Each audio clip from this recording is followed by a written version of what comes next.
Adding and subtracting negative integers.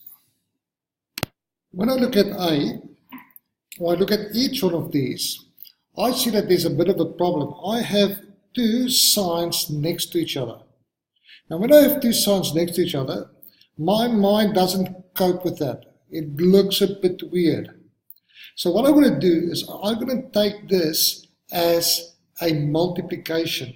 Remember when we said we don't put, if we talk about A, for example, if we talk about A,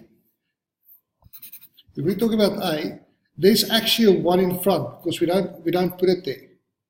But we say it's A. So when I have this plus, I'm going to handle this as plus 1 multiply by negative 3.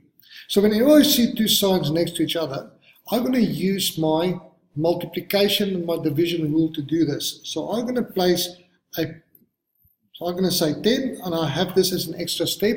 I have to show this step in the exam.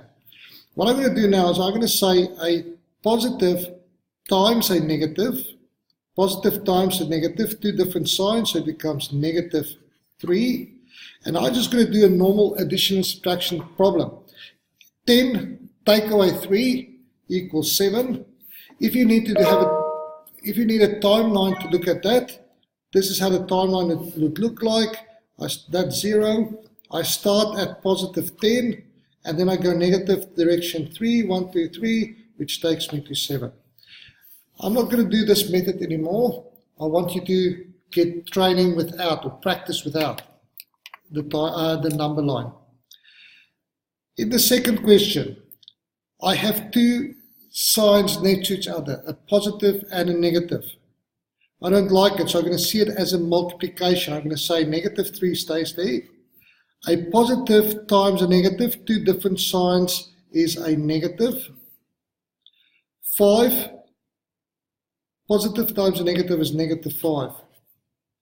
Now, don't get confused with the multiplication and the division here. Two negatives doesn't give you a positive in this case. What we're looking at is we're looking at the number line again. I start at negative 3, so there's 0, there's negative 3, and I go negative 5. So I start at negative 3, I go into the negative direction, 1, 2, 3, 4, 5, ending up at negative 8. So we're only going to use our product and quotient rule when the numbers are next to each other. Please make sure you understand that. So let's have a look at this one.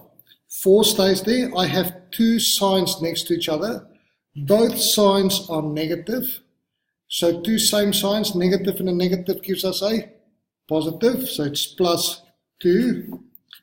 4 plus 2, you don't need a number line for that. 4 plus 2 equals 6.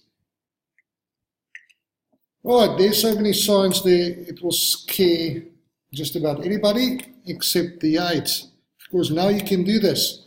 I'm going to say negative 11 stays there. I have two signs next to each other.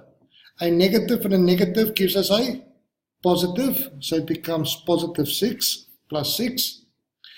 Now I don't have a product anymore, so I can't use a negative and a positive.